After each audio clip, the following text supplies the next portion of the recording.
Denpasar kembali menggelar Lomba Ogoh-Ogoh serangkaian perayaan Hari Raya Nyepi Saka 1946. Sebanyak 160 ogoh-ogoh menjadi peserta dan dibutuhkan waktu 2 hari untuk penilaian. Juri juga meminta agar ogoh-ogoh diusung dan ditarikan saat penilaian untuk mengukur kekuatan konstruksi.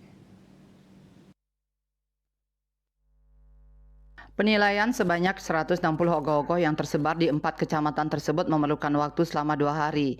Tim sudah turun pada Sabtu 17 Februari serta Minggu 18 Februari yang terbagi menjadi 4 tim. Masing-masing tim menilai ogoh-ogoh di satu kecamatan. Seperti pada Minggu 18 Februari, tim juri melakukan penilaian di sejumlah ogoh-ogoh peserta lomba di Kesiman Petilan.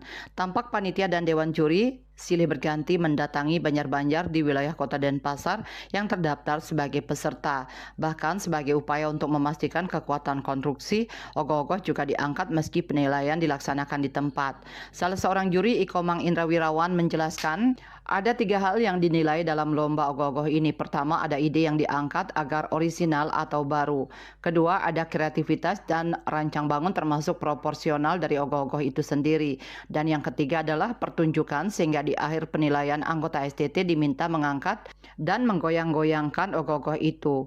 Hal ini karena sesuai dengan definisi ogoh-ogoh, yakni ogoh-ogoh atau karya 3 dimensi yang ditarikan. Kepala Dinas Kebudayaan Kota Denpasar, Raka Purwantara, mengatakan penilaian lomba di tingkat kecamatan telah dimulai. Dalam penilaian ini akan dicari sebanyak 3 ogoh-ogoh terbaik di masing-masing kecamatan. Nantinya 3 ogoh-ogoh terbaik di tiap-tiap kecamatan akan mendapatkan uang pembinaan masing-masing 30 juta rupiah.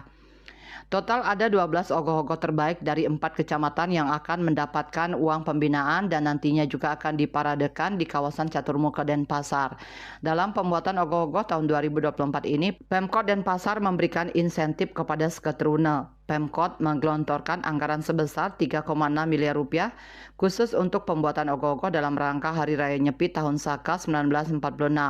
Jumlah tersebut diperuntukkan bagi 360 seketruna-truni STT di Kota Denpasar sebagai bentuk pelestarian seni dan budaya Bali, di mana masing-masing STT mendapatkan dana pembinaan sebesar 10 juta rupiah. Mereka nantinya bisa menggunakan dana tersebut untuk pelaksanaan pembuatan ogoh-ogoh. Dana tersebut berasal dari bantuan keuangan khusus BKK. Untuk STT mendapatkan BKK senilai 10 juta rupiah dengan jumlah STT sekota Denpasar sebanyak 360. Asmara Putra, Bali Pos melaporkan.